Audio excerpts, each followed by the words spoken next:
கோயம்பேடு பேருந்து நிலையம் முற்றிலுமாக கிளாம்பாக்கத்திற்கு மாற்றப்பட்டு வரக்கூடிய நிலையில ஆம்னி பேருந்துகளுக்கும் இன்றிலிருந்து தடை என்ற அறிவிப்பை குறிப்பாக போக்குவரத்துறை அமைச்சரும் அதே போல சிஎம்டிஎனுடைய அமைச்சரும் தெரிவித்திருக்கிறார்கள். இது தொடர்பாக ஆம்னி பேருந்து உரிமையாளர்களுடைய கருத்து என்ன என்பது குறித்து கேட்கலாம். சார் வணக்கம் சார். இன்றிலிருந்து தடை, நாளை முதல் ஆம்னி பேருந்துகள் சென்னைக்குள் நுழைய முடியாது அப்படிங்கிற அறிவிப்பை சேகர்பாபு இன்னைக்கு தெரிவிச்சிருக்கிறாரு. எப்படி பாக்குறீங்க? இது பயணிகள் கிட்டத்தட்ட ஆம்னி பேருந்துகள் பயணிகள் சாதாரண 30 நாட்கள் 90 நாட்கள் வரை அட்வான்ஸ் முன்பதிவு பண்றாங்க. நாங்க அரசுகிட்ட என்ன கோரிக்கை வைக்கிறோம்னா, எங்களுக்கு ஒரு கூடுதல் கால அவகாசம் கொடுத்து கலந்தாலோசித்து இந்த முடிவு எடுக்கணும் தான் நாங்க கிட்டத்தட்ட ஒரு 3 மாதமா ஒரு கோரிக்கை வச்சுட்டு இருக்கோம். நேரடியாக கொடுக்காம மீடியாக்களையும் கொடுத்துக்கிட்டு இருக்கோம். இப்போ இந்த நிலையில நீங்க கிளாம்பாக்கம் பேருந்து நிலையத்தில் மொத்தம் 144 பேருந்துகள் தான் நிறுத்த முடியும்னு ஆணையர் அவர்களை 22ஆம் தேதி போட்ட சுற்றறிக்கையில தெளிவா சொல்லியிருக்காங்க. இப்ப 1000 பேருந்துகளை எங்க நிறுத்தி ஏத்துவோம்? இப்ப வரதராஜபுரத்துல ஆம்னி பேருந்துக்கு ஒரு 5 ஏக்கர் இடம் தேர்வு பண்ணிருக்காங்க. அது வேலை நடந்துகிட்டு இருக்கு. அதுவும் முடியாத காலத்துல இப்ப போய் என்ன சாத்தியக்கூறுகளே இல்ல. நாங்க அதைத்தான் நாங்க அரசுகிட்ட திரும்பி சொல்றோம். அரசுக்கு எதிர்த்தா நாங்க செயல்படல. ஆம்னி பேருந்துகள் நாங்க கிளாம்பாக்கத்துல நல்ல வசதியோட பேருந்து நிலையம் பண்ணிருக்காங்க. அது வர்ற அதுல மாற்ற கருத்து இல்ல. போதுமான வசதி பண்ணுங்க. பேருந்து 1000 பேருந்து நிறுத்தினா அது வசதி பண்ணி கொடுங்க. அதை கேட்கிறேன். அதுவும் அட்வான்ஸா சொல்லுங்க. இப்ப திடீர்னு 22ஆம் தேதி ஒரு அறிக்கை கொடுத்துட்டு உடனே நீங்க மாறுங்கன்னா, இப்ப புக் பண்ண பயணம் இன்னைக்கு 60,000 பயணம் டிக்கெட் புக் பண்ணிருக்காங்க. திடீர்னு மாறுங்கன்னா எப்படி மாறுவாங்க? இல்ல, இப்போ துறை சார்ந்த அதிகாரிகள் என்ன சொல்றாங்கன்னா, நீங்க தான் ஏற்றுக்கொண்டீங்க, 24ஆம் தேதியோட நாங்க மாறிக்கிறோம், இந்த மாதிரி பொங்கலுடைய நாட்கள்லாம் நாங்க இது பண்ணிருக்கோம் அப்படின்னு சொல்லி நீங்க கோரிக்கை வைத்ததா தான் சொல்லப்படுகிறது. இல்ல, 2017 இருந்து கிட்டத்தட்ட 150 கடிதங்களுக்கு மேல நாங்க பேருந்து நிலையம் எப்படி வேணுங்கிறத நான் கொடுத்துருக்கேன். இது சம்பந்தமா ஒரு முறை கூட அவங்க இது மாதிரி பண்ணி தர, இது எப்படி பண்ணலாம் கலந்தாலோசிக்கல. அவங்களா ஒரு ஆர்டர் ஊடகங்களை போட்டா ஊடகங்கள் மூலியமா தெரிய வேண்டியது இருக்கு. எங்களை அழைத்து பேசி எங்களுக்கு என்ன வசதி வேணும், எவ்வளவு பேருந்து இருக்கு, எப்படி நிறுத்த முடியும், எதுவுமே பண்ணாம இவங்களா ஒரு அறிவிப்பை போட்டுட்டு அதை இம்ப்ளிமெண்ட் பண்ண சொல்றாங்க. நாங்க பண்ண பாசிபிலிட்டி இருந்தா இந்த வாட்டியும் பண்ணிருப்போம். அது பாசிபிலிட்டியே இல்ல. 144 பேருந்து நிறுத்தங்கள் தான் இருக்கும் போது 1000 பஸ் அங்க எப்படி நிறுத்த முடியும்? அந்த இடங்களே ரொம்ப போக்குவரத்து நெரிசல் ஏற்பட்டு.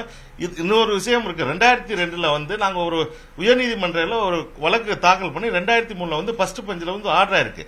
ஆம்னி பேருந்துகள் சென்னை நகரத்துக்குள் வர அனுமதி உண்டுன்னு அன்னைக்கு ஆர்டர் ஆயிருக்கு. அதை உச்சநீதிமன்றமும் அரசு போனாங்க. உச்சநீதிமன்றம் அந்த வழக்கு தள்ளுபடியா இருக்கு. அந்த வழக்கை அவமதித்து, உயர்நீதிமன்ற ஆணையை அவமதித்து இந்த 22ஆம் தேதி போக்குவரத்துறை சார்பா ஒரு சுற்றறிக்கை அனுப்பிச்சிருக்காங்க. அது கண்டெம்ட் நோட்டீஸ் நேற்று நாங்க வழங்கியிருக்கோம். இல்ல, இப்போ இவ்வளவு பெரிய கோயம்பேடு ஒரு அரசனுடைய அத்தனை பேருந்துகளும் இடமாற்றம் செய்யப்பட்டிருக்கிறாங்க. அவ்வளவு பெரிய பேருந்து நிலையத்திலும் நிறைய புக்கிங்ஸ் எல்லாம் இருந்துச்சு. அதுவும் அவங்க ஒரு சேஞ்ச் பண்ணி மக்களுக்காக கொடுத்திருக்காங்க இல்லையா? அப்ப ஆம்னி பேருந்துக்கும் இது பொருந்தும் இல்லையா? இது மாதிரியான மாற்றங்கள் செய்து நீங்க எடுக்கிறது கண்டிப்பா. இப்ப எஸ்சிடிசி பேருந்துகள் அங்க மாத்திருக்காங்க. அவங்கள்ட்ட எஸ்சிடிசி 250 பேருந்துகள் தான் அங்கிருந்து இயக்க போறாங்க. அந்த 250 பேருந்துகளை மட்டும் தான் மாட்டிருக்காங்களே ஒழிஞ்சு மீதி விழுப்புரம் டிப்போ இது மாதிரி வேற இதர கோட்ட பேருந்துகளை இன்னும் மாத்தல. இதுவரை மாத்தல. 30ஆம் தேதிக்கு மேல மாத்தணும் சார். மாத்தது புது பேருந்து நிலையம் வந்திருக்கு. நாங்க ஏத்துக்கிறோம், போறோம். அதுல ஒன்றும் மாற்றமே இல்ல. அரசோட கூட இருந்து நாங்க பயணிக்கிறோம். பயணிகளுக்கு உதவும் ஒண்ணு. ஆனா திடீர்னு ஒரு 2 நாள்ல நீங்க ஒரு உத்தரவை போட்டு ஆல்ரெடி ஒரு கிட்டத்தட்ட 30 நாளைக்கு மேல முன்பதிவு பண்ண பயணிகள் என்ன பண்ணுவாங்க? இது நாங்க ஆம்னி பேருந்து உரிமையாளருக்கு எந்த கஷ்டமே இல்லை. நாங்க அங்க போய் ஏத்துறனா ஏத்திடுவோம். ஆனா இது பயணங்களுக்கு கிட்ட தைப்பூசம் குடியரசு தினத்துக்கு கிட்டத்தட்ட 4 நாள் தொடர் விடுமுறைக்கு 2 லட்சம் பயணிகள் டிக்கெட் புக் பண்ணிருக்காங்க. இது அரசு பயணிகள் தான் துன்புறுத்த, ஆம்னி பேருந்து உரிமையாளர் துன்புறுத்தல் கிடையாது. நாங்க கொண்டு போயிடும். கொண்டு போனோம்னா அந்த ஏரியாவே சம்பவிச்சிடும். 4-5 மணி நேரம் நம்ம போக்குவரத்து நெரிசலை சரி பண்ண முடியாது. இது நல்லா நீங்க உயர் காவல்துறை அதிகாரி நல்லா ஆலோசனை பண்ணாம அவங்களே சொல்லிடுவாங்க. 1000 பேருந்துல எங்க நிறுத்த முடியும்? நிறுத்த முடியாது. பேருந்து நிலையத்தை சுத்தி தான் நிறுத்துவோம். நிறுத்தும் போது சிஎஸ்டி சாலையெல்லாம் நெருக்கடி பயணிகள் பொதுமக்கள் தான் பாதிப்பாங்க. அரசு கூடுதல் கவனம் எடுத்து இன்று 60,000 பயணிகள் பயணிக்கிறாங்க. அவங்க பயணங்களை துன்புறுத்தாம உயர்நீதிமன்ற அவமதிப்பும் பண்ணாம அரசு நடவடிக்கை எடுப்பான்னு நான் எதிர்பார்க்கிறேன் சார். இப்போ நீங்க கிளாம்பாக்கம் பஸ் ஸ்டாண்டு மாதிரியே இங்க ஏற்பாடுகள் முடிஞ்சிடுச்சா? வரதராஜபுரத்துல அந்த பணிகள் முடிஞ்சதா தான் அரசு தரப்புல தெரிவிக்கப்படுது. ஒருவேளை நீங்க என்ன மாதிரியான அட்வான்டேஜ் கேக்குறீங்க? இப்போ பார்க் பண்றதுக்கான இடம் வசதி இருக்கும், அதே மாதிரி கழிப்பிட வசதிகள்லாம் இருக்கா? அதெல்லாம் முடிஞ்சா? இல்ல, பேருந்து நிலையம் பயணிகளுக்கு ஏற்றவாறு பண்ணிருக்காங்க. ஆனா பேருந்துகள் நிறுத்துவதற்கு போதுமான இடவசதி சுத்தரவா இல்ல. நீங்க 1000 பேருந்து நான் தினசரி சாதாரண நாட்கள்ல 850 பேருந்து இயக்குறேன் சார். இதே விழா காலங்கள் 1500 வரை நாங்க இயக்குறோம். இப்ப இன்னைக்கு வந்து கிட்டத்தட்ட 60,000 டிக்கெட் புக் ஆயிருக்கு. 60,000 டிக்கெட்னா இன்னைக்கு வந்து 1500 பஸ் நிறுத்தணும். அங்க நிறுத்தி எப்படி ஏத்தணும்? 7 மணிக்கு மேல பேருந்து அங்க எடுத்து வாங்குறாங்க. எடுத்து போய் எங்க நிறுத்துவோம்? ஆணைய சுற்றறிக்கை 144 பஸ் தான் நிறுத்த முடியும். மேக்ஸிமம் கெப்பாசிட்டினா 250 சொல்றாரு. நீ மீதி பேருந்து எங்க நிறுத்தி ஏத்துவோம்? இதைத்தான் நாங்க அரசுகிட்ட கேட்கிறோம். நாங்க அரசோட நாங்க சண்டை போடுறதோ எதிர்த்து நாங்க எதுவும் பண்ணல. இதைத்தான் நாங்க கேட்கிறோம். இதை எங்கள்கிட்ட பேசி கூட்டு வச்சு பேசி இப்ப அட்வான்ஸ் புக்கிங் எவ்வளவுன்னா ஆயிருக்கு, அதெல்லாம் கலந்தாலோசித்து ஒரு கூடுதல் கால அவகாசம் கொடுங்க. நம்ம அரசோட சேர்ந்து பயணிக்கிறான். ஓகே, இப்ப நாளைக்கு என்ன பண்ண போறீங்க? இப்போ நாளை முதல் தடை அப்படின்ற அறிவிப்பு அதிகாரப்பூர்வமாவே கொடுத்துட்டாங்க. அதாவது இன்னைக்கு லாஸ்ட் டே, நாளையில இருந்து இயக்க முடியாதுன்னு. நாளைக்கு என்ன பண்ண போறீங்க? ஒட்டுமொத்தமா எல்லா அசோசியேஷனும் இதுல ஒன்னா இருக்கீங்களா? ஆமா, இதுல வந்து இப்ப எல்லா சங்கங்களும் ஒன்னா ஒத்த முடிவோட இருக்கும். இதுல வந்து ஏன்னா முடியாது. இப்ப நீங்க போய் சொல்லி என்ன பண்ணாலும் அங்க போய் இயக்க முடியாது. பாசிபிலிட்டியே இல்ல. அதுக்கான பாசிபிலிட்டி இருந்துச்சுன்னா அதை பத்தி யோசிக்கலாம். வண்டியை நிறுத்த முடியாது. எங்க நிறுத்துவோம்? இப்ப நீங்க நாளைக்கு வர வண்டி அங்க நிறுத்து 850 பேர் எங்க நிறுத்துவோம்? 244 பேர் இருக்கும் போது இப்ப நீங்க கூடுதல் அவகாசம் கொடுத்தா கூட கொஞ்சம் பெரிய பெரிய டிராவல்ஸ் எல்லாம் பக்கத்துல இடம் பார்ப்பாங்க. எதுவுமே பாங்க 22ஆம் தேதி ஒரு சுற்றறிக்கை போட்டு உடனே பண்ணுங்கன்னா பண்ண பாசிபிலிட்டிஸ் இல்ல. அப்படி மீறி எதுவும் அதிகாரிகள் நடவடிக்கை எடுக்கும் பட்சத்துல வந்து வேற வழியில நாங்க நீதிமன்ற அவமதிப்பு வழக்கு தான் தொடக்கமா இருக்கும். வேற வழி இல்ல. அதுக்குதான் தள்ளப்படுவோம். ஓகே, இப்போ லாஸ்ட் டைம் வந்து இதே மாதிரி ஒரு சூழல் இருந்துச்சு. நிறைய பேருந்துகள் சிறைப்பிடிக்கும் பொழுது வேலை நிறுத்தத்தில் ஈடுபட்டதுனால இப்ப திரும்பி அதே மாதிரி ஒரு நெருக்கடிக்கு இருக்கீங்களா? வேலை நிறுத்தத்துக்கான வாய்ப்பு இருக்கா? இல்ல, நாங்க பயணிகளை வந்து 2 லட்சம் பயணிகள் எங்களை நம்பி டிக்கெட் முன்பதிவு பண்ணிருக்காங்க. அதனால பயணிகளை நாங்க கஷ்டப்படுத்த விரும்பல. பயணிகளை கஷ்டப்படுத்த விரும்பல.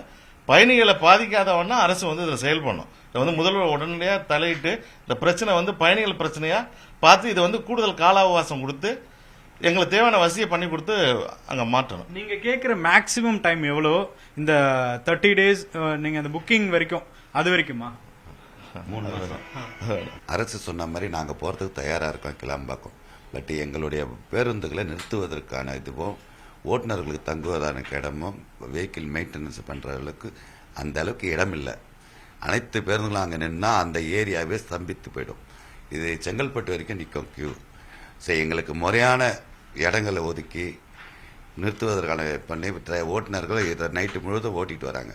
அவங்களுக்கு படுத்து தூங்க, அவங்களுக்கு கழிப்பிட வசதி, தங்குமிட, இதெல்லாம் நாங்கள் ரெடி பண்ணணும். எங்களுக்கு கால அவகாசம் தேவைப்படுது. உடனடியாக 2 நாளில் எடுத்துட்டு போனால் நாங்கள் எடுத்து போக முடியாது, சாத்தியமில்லாது. கோயம்பேடுலேருந்து தான் இயக்குவோம். இது சம்பந்தமாக மேற்கொண்டா நாங்கள் உயர்நீதிமன்றத்தை நாடுறோம். அரசு வந்து இப்ப எங்களுக்கு வரதராஜபுரம்னு ஒரு இடம் ஒதுக்கி 6 ஏக்கரா பண்ணிருக்காங்க. 6 ஏக்கரால ஒரு 250 வண்டி தான் பார்க் பண்ண முடியும். ஆனா தினசரி ஒரு 800 வண்டி எங்களுக்கு ஓடக்கூடிய தினசரி. அந்த மீதி 600 வண்டி நிறுத்துவதான கடல்ல. இப்ப நாங்கெல்லாம் சொந்த இடம் பார்த்து அதுக்கு வேண்டிய இதுவெல்லாம் செட் பண்றதுக்காக எங்களுக்கு காலதாமதம் ஆகுது. அந்த வரதராஜபுரம் அவங்க ரெடி ஆயிடுச்சுங்கிறாங்க. நீங்க போயிட்டு உங்க மீடியால வரதராஜபுரம் எந்த அளவுக்கு இருக்கு, பஸ் பார்க் பண்ண முடியுமான்னு பாருங்க. பார்த்துட்டு நாங்கள் போகலன்னா எங்கள் மேலே சொல்லலாம். எந்த வேலை அது எவ்வளோ நாள் ஆகும்? அதுக்கு 6 மாத காலம் ஆகும் அதில் வண்டி விடுறதுக்கு. சப்போஸ் அது ரெடி பண்ணிட்டு போனா கூட பரவாயில்ல. எந்த விதமான வசதிகளும் இல்லாமல் நான் சாலையில் நிற்பாட்டி என்னோட ஓட்டுநர்களும் நடத்துகிற மைதானத்தில் வெயிலில் படுக்க வச்சு, அதுவும் அந்த ஏரியா ஃபுல்லாக ஸ்தம்பித்துறோம். டிராஃபிக் ஜாமாவும் வண்டி எடுன்னு இது ஆட்டோ கடையை சுற்றி வரும். நான் எங்கேயோ ஒதுக்குறமாக ஒதுக்கி வண்டியை மெயின்டெனன்ஸ் பார்க்கணும். அப்போ தான் இரவு ஃபுல்லாக ஓட்ட முடியும். கன்னியாகுமரி போகிற வண்டி எந்த அளவுக்கு நான் அதை பகலில் வேலை பார்க்கணும், அதுக்கு ஒன்று உரிமையை வசதிகள் எந்த வசதிகளும் கிடையாது. அதனால் இந்த சூழ்நிலையில் உடனடியாக எங்களால் போக்குவரத்து ரெடியாக இருக்காது. நீங்கள் வரதராஜபுரத்தை போய் பார்வையிட்டு அதையும் உங்களை காட்டுங்க. நாங்கள் எங்கள் மேலே இது இருந்துதான் சொல்லலாம்.